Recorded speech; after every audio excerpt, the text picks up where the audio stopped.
আল্লাহ নবী বলেন ফজরের নামাজ উম্মতের জন্য সবচেয়ে বড় পরীক্ষা, উম্মতের জন্য সবচেয়ে বড় পরীক্ষা ফজরের নামাজ উম্মতের জন্য পরীক্ষা।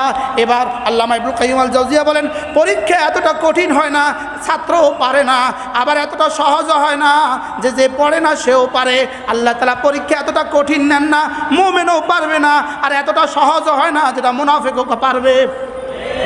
এই জন্য ফজরের নামাজ মুনাফিক পড়তেই পারে না, ফজরের নামাজ মুনাফিক পড়তেই পারে না, মুমিন ফজরের নামাজ ছাড়তেই পারে না।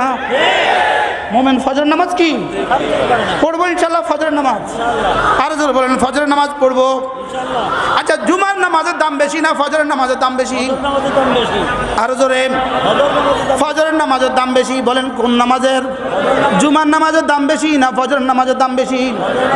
কুদুরির আবারত, আমাদের ফিকহের কিতাব কুদুরি, আমাদের ফিকহের কিতাব শরীফ, আমাদের ফিকহের কিতাব হেদায়া, সবগুলো কিতাবে আল